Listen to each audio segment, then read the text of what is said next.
but that's the story of our life. So I hope you're okay where you are, and thank you very much for participating.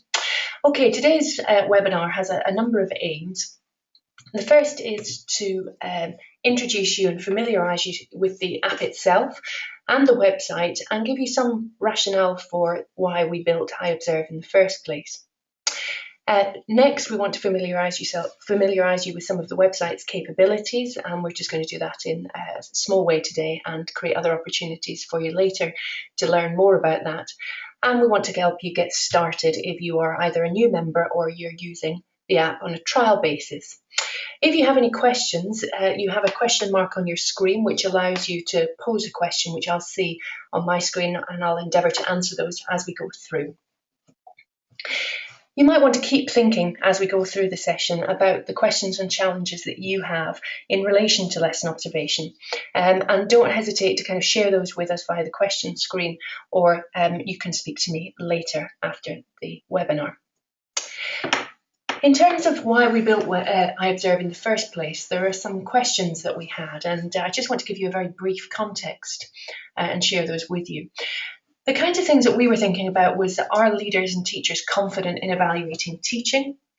Certainly most senior leaders that I meet are, but many of those middle leaders or new and aspiring senior leaders perhaps lack confidence in articulating why they think a lesson could be better or how it could be improved. And we wanted to help develop that skill, and we also wanted to support you in having a language to talk about pedagogy. So do we all have shared language to talk about what we believe is excellent practice in classrooms? Do we all know what we're looking for in relation to metacognition or in high quality feedback? What does that actually mean to all staff in school? One of the other frustrations that teachers tell me they have is inconsistencies during observations. One observer considering something is excellent practice and another disagreeing and looking for something different. So one of the things we wanted to help you achieve was a degree of consistency. If everyone's using the same criteria, then that's easier to achieve. Staff often wondering, tell me please what Ofsted's looking for, or tell me please what senior leaders are really wanting me to see, and I will deliver it. Now, I know it's not as simple as that, but Iobserve is as much for teachers to use when they're planning and doing peer observations as it is for senior leaders to use in order to judge the quality of teaching. And so we really want it to be a developmental tool, not a judgment tool. I don't know how many of you take in your clipboard or even your iPad into a lesson, sit and write notes, and then have to go back to your office and spend half an hour typing it up before you send it on to the teacher that you've observed. That takes an enormous amount of time, and your time is precious. So can technology help? I have a slight obsession with the next one, which is professional learning, and how we know we're making a difference, how we know it's actually impacting and improving the quality of teaching.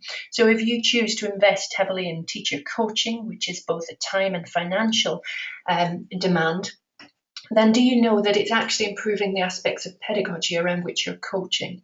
So how can Iobserve help with that? And we believe it can. Well, Michael Wilshaw and those at Ofsted say that there is no best way to teach, there is no one way, and I would agree with that. There is a weight of evidence about what works. And so Iobserve has been built around some of that evidence, and we've worked with academics like Professor Charles Deforge to help ensure that there is rigour and quality in what's written in the app. We are also most interested in many respects with CPD. That's what I spend most of my time doing. So once you've diagnosed need or success or skill in a classroom, how do you share it? How do you improve it? How do you build upon it?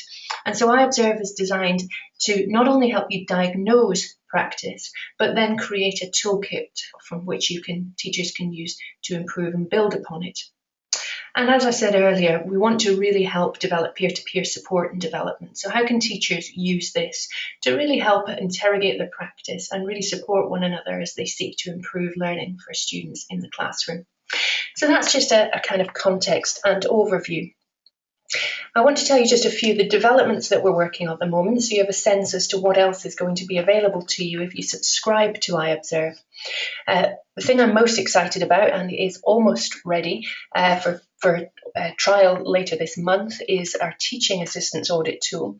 Every school in England will next month receive a report from the Education Endowment Fund that was written by a team at the Institute of Education in London, which helps you evaluate and examine your practice around teaching assistants and how effective they are.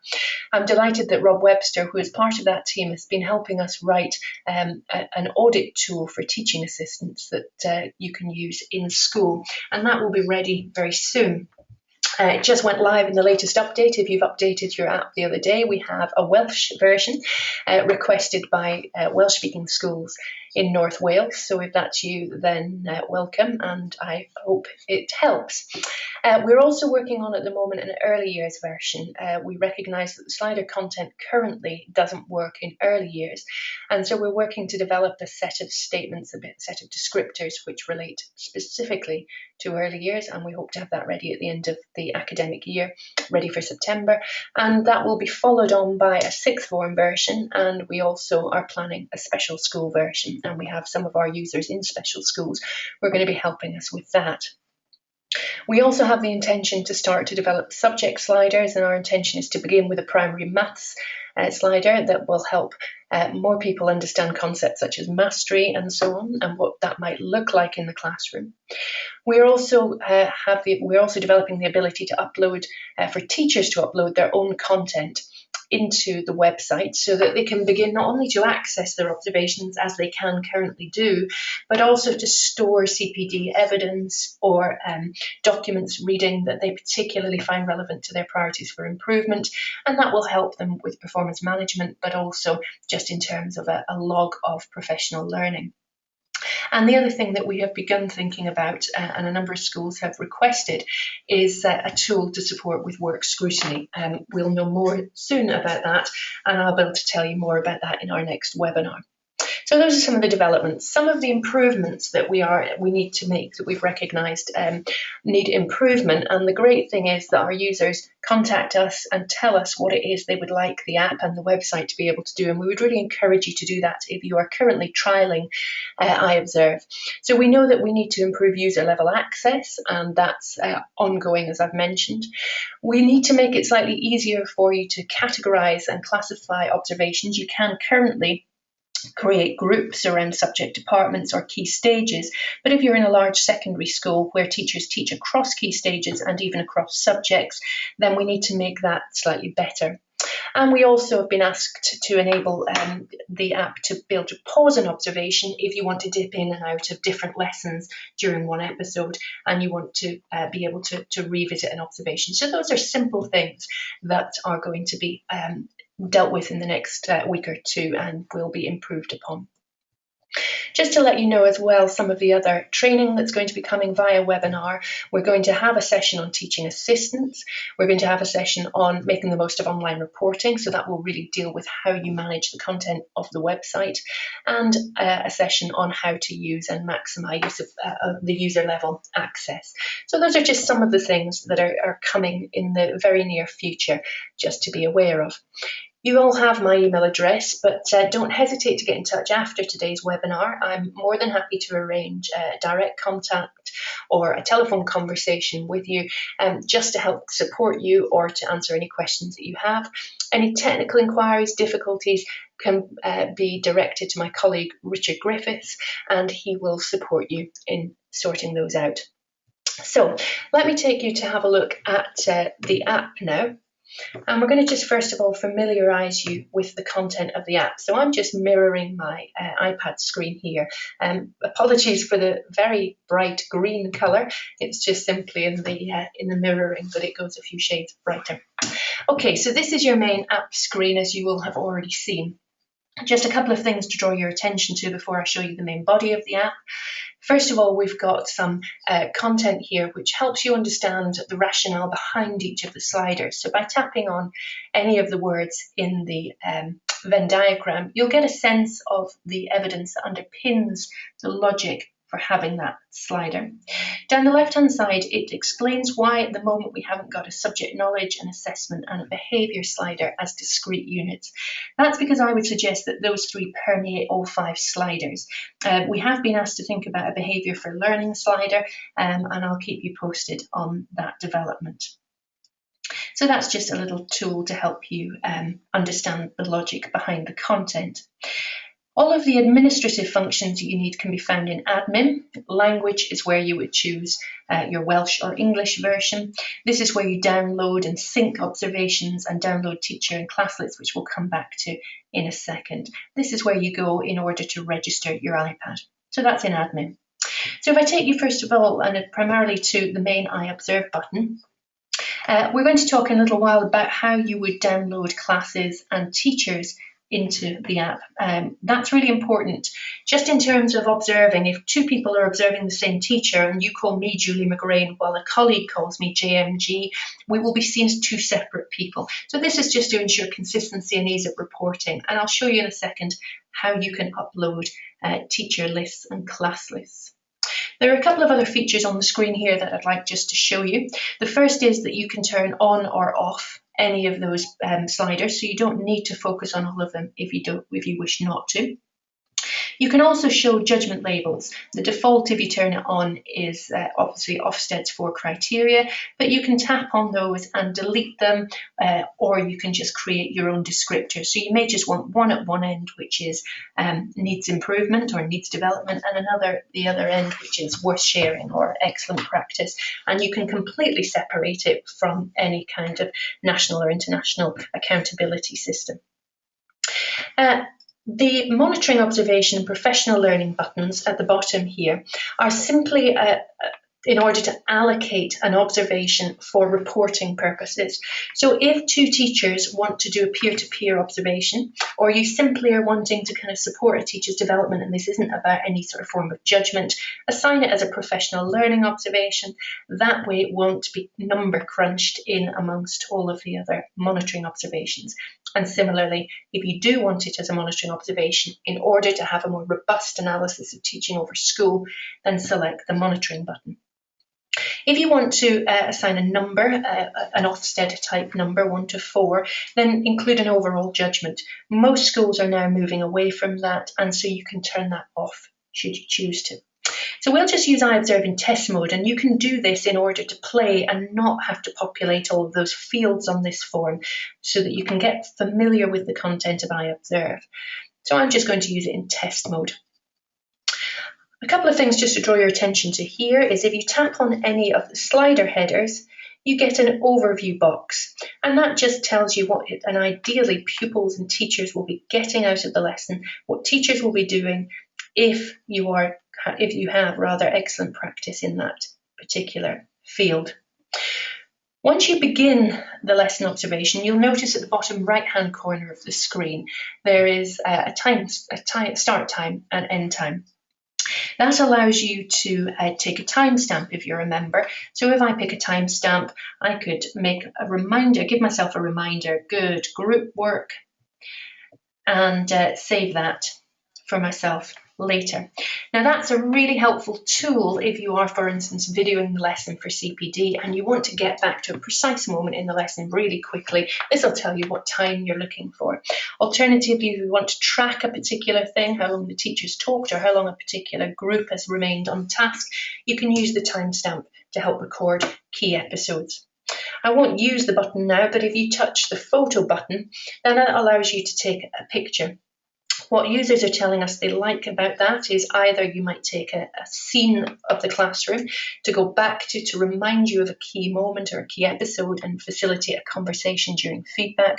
But I particularly like it for taking photographs of work, either a piece of students' work, pupils' work, or some feedback that the teachers provided. And that can help you build up evidence of where feedback's having a really good effect or where actually it might need some improvement. So as soon as you've got those, the idea of those, let me show you what else is here. Had I changed or turned off the slider headers, you wouldn't see those words inadequate, outstanding, so forth, or you would see the ones that you've substituted. As soon as I tap my finger on this and drag, as I'm sure you've become familiar with already, the text up here changes. And I can do that for each slider. If I am procrastinating, and this is or I'm in development mode as an observer, then every time the text box here changes, so too does the gathering evidence box. And that gives suggestions as to what you could ask the children, what you could speak to the teacher about, what you might look for in books or in planning. And that's that notion of developing observers' capabilities and capacity to observe lessons. If you touch any of the boxes on the right-hand end of the screen, that allows you, I'm just going to write gobbledygook, but that just allows you to put in text around the strengths and the areas for improvement, just to support you in that observation feedback. But what it also does is you can go to the website and you can say, show me all of our strengths around feedback, and it will create a report which includes all of the text around the strengths around a particular aspect of pedagogy. And that's really helpful if you're trying to plan your CPD strategy for a department, a key stage, or your whole school. Every time you populate the text in any of these boxes, then when you close it, the text box changes. The impact on learning box is a summary there of what we anticipate or suggest you put in here, but this is simply your summary box. What were the best things about this particular episode that you've observed, and what would you suggest the teacher really needs to prioritise in terms of improvement? So that is the body of the observation tool. When you end the lesson observation, then you get the option to save it. And then you can either email it to whomever you've observed, or you can choose to view it. And when you view it, then you'll see you get this nice pictorial graph of the quality of those aspects. And what teachers tell us they really like is that it's not a one single judgment, but they get to see strengths and areas for potential areas for development.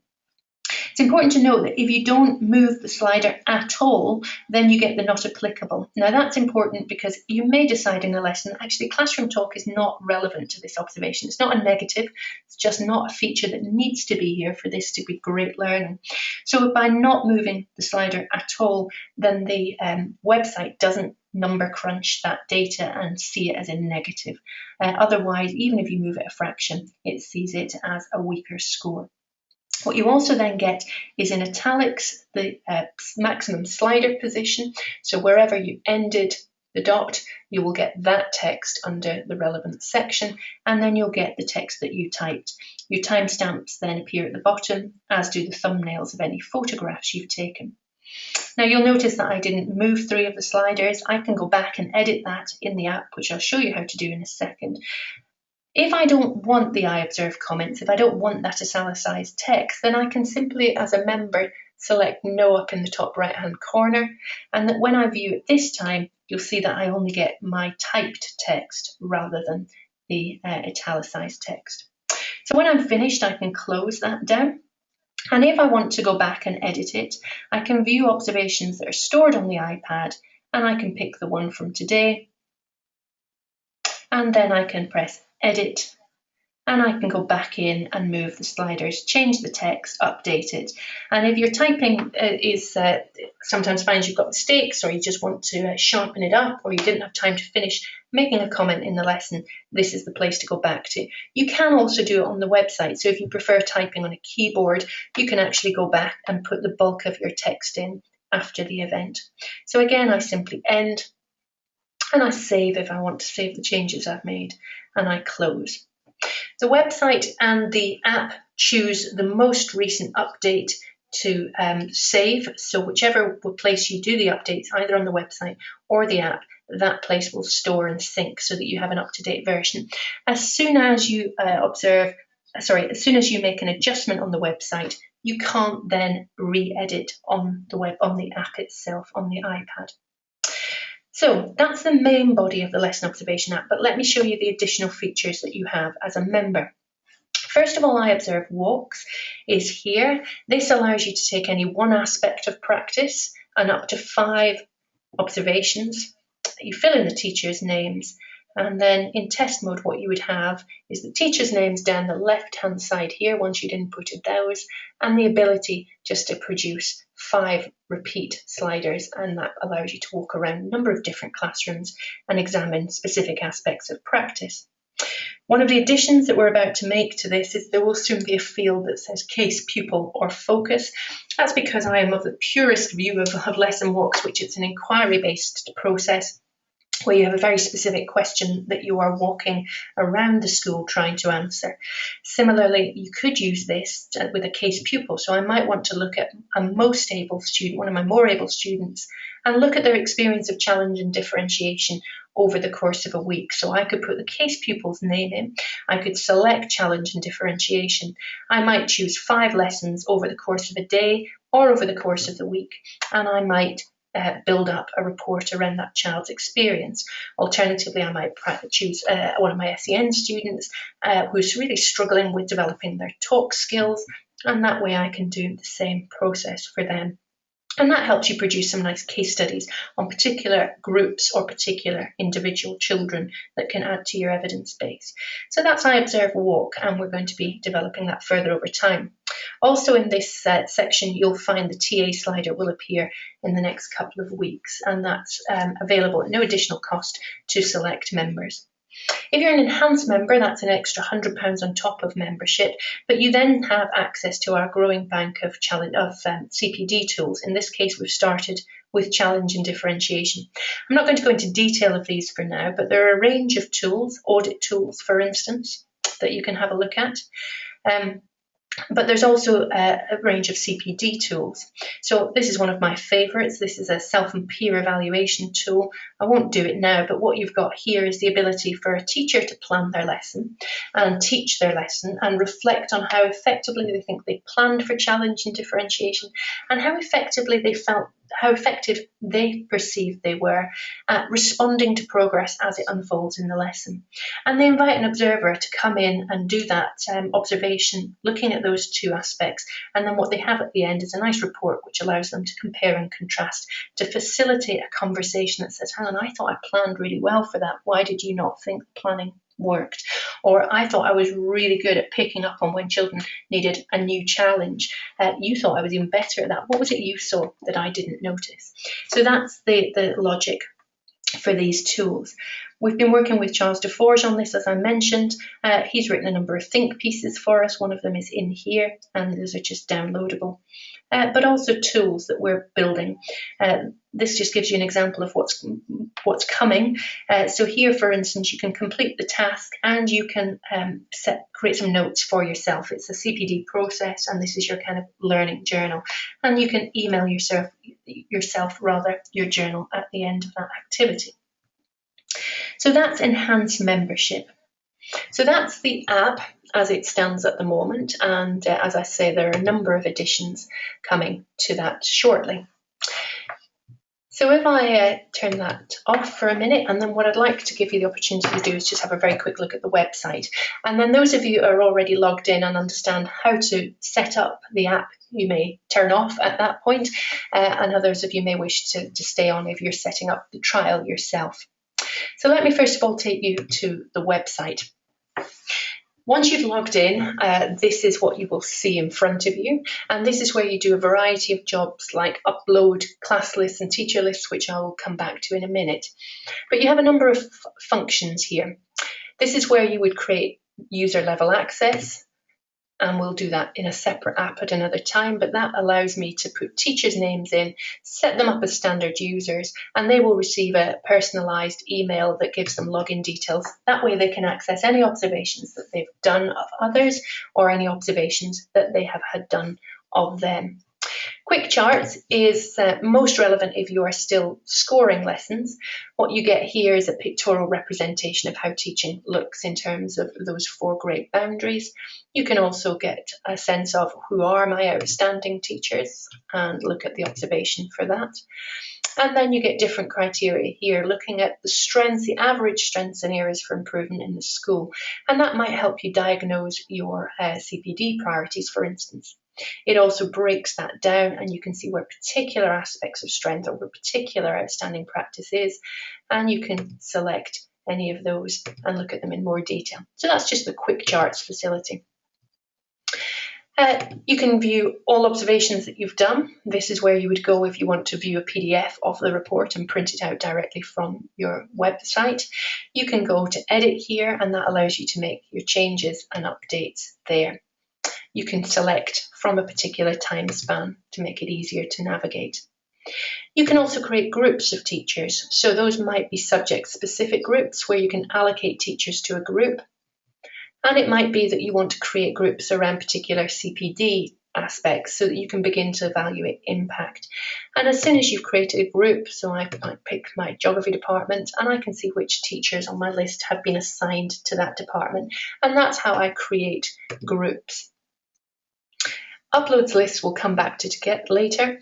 Let's have a look at teacher reports. This gives you an overview of every teacher that's been observed, how many times they've been observed, and I can then go in and have a look at their individual observations, or I can generate a report which allows me to look at a glance at school averages for each of the slider criteria, how a teacher did in each of those aspects in different lessons, and then how they are doing overall as an average.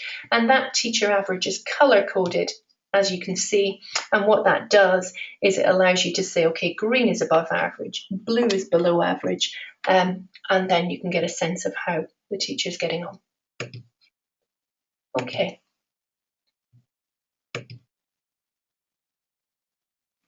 You've also got here the ability to create group reports, and I can choose any of the groups that I've set up, and I can also create from any of those groups, select the criteria that I want to examine. So I want to look at particular aspects or all of them, create averages, look at observation tallies and so on. So I'm going to just pick my geography department. I want a report that covers all aspects. And then what I've got there is an analysis of practice for those different teachers in that department around the criteria. Okay. I'm going to close the website down there for a minute. And at that point, that may be enough if you feel you've already managed to log in and get started. What we'll have a look at now for those of you that are new to the trial is a short explanation as to how to upload, first of all, class lists and teacher lists to make it easier to manage the app, to manage an observation setup. And then we'll have a look at how you set up your membership. So first of all, we're going to take a very quick look at how to set to upload class lists and teacher lists. So all you would do is create a spreadsheet. You can do this either by exporting from Sims, for instance, or creating a spreadsheet manually. Simply create a list of teachers' names or initials, whatever system you currently use in school. Once you've done that, you then need to save that report as a CSV file.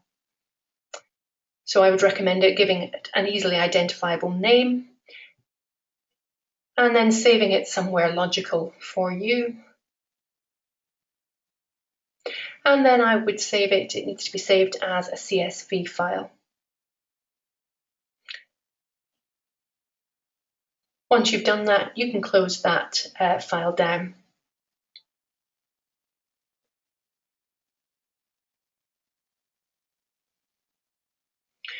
Once you've done that, you can then go back to your website where you've logged in and you make a selection upload lists. That's where you choose file, and I choose my CSV file of teacher lists, and I can choose my list of classes. Now you may prefer not to have individual classes, you may prefer just to categorize into Key Stage 1, Key Stage 2, Key Stage 4, however it works. And there you'll see all of the lists. You can also do it manually if you prefer, if you're a small school, for instance, and don't have that many teachers. So that's what we recommend you do as an early step. What you then do is open up the app, go to admin, select download classes and teachers, and that will sync those lists from the website with the app. So that means when you pick one of the green drop-down arrows, you'll get the classes and the teacher names, and you just then select. We recognise that if you're a large secondary school with up to 100 teachers, that's going to be a very long list. So we're just improving the search facility so that as soon as you start to type an initial, you'll get suggestions of teachers that you might want to choose from. So that's how you upload a teacher list.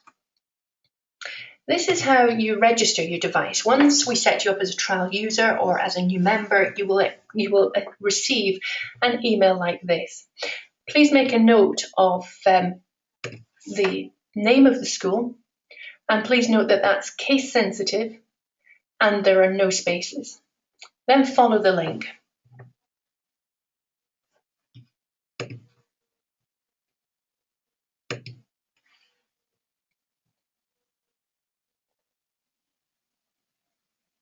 So once you've typed in your new school, you follow the instructions. You will be able to set up your own activation code, and that's the code that you will use in order to register your iPads.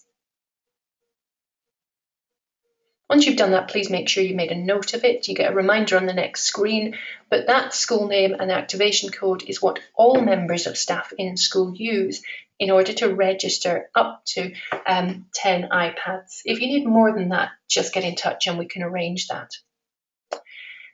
You've chosen a username. This is usually your name as the main link person, and you create a password of your choosing. And that password is what allows you into the website. And next you can go into uploading teachers and classes. Anybody that you're happy to have management access can have that same password, but we recommend that you set most of your users up with their own username and password, and that allows you to manage what users can see. So that's, first of all, how you set up your membership trial. So just a reminder, take that new school name, make sure you follow the instructions here, and it becomes self-explanatory after that. What you then need to do is register your iPad. And to do that, you simply open up the app on your iPad,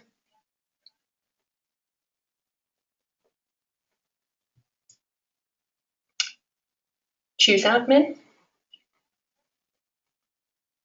and add the name of the school. Note, case sensitive, no spaces. You then select register device, and that's where you add the activation code that you chose earlier online. If you're a SIP and you work across more than one school, this is also the page where you can move your iPad between different memberships, so that if you want to do observations in a different school, for instance, you can access that separate account. Let us know if that's something you'd like to be able to do. So once you press register, the app and the iPad begin to conversation, to talk to one another, and you are now registered. Simply select back and you're done. This red text down here will appear until you've uploaded class and teacher names. As soon as you've done that, it will disappear. Okay, I think we'll stop there. It's 12:30, which is when we said we'd finish. But can I say thank you very much for joining us? If you have any questions, please don't hesitate to email me, and we can arrange either a phone conversation or another screen sharing session directly in order to answer your questions. I look forward to speaking with you again. I will let you know when the future webinars that I mentioned earlier will be taking place. And in your next update, you should find access to teaching assistants for all of you that are members. I look forward to speaking to you again. Thank you very much for your time. Bye-bye.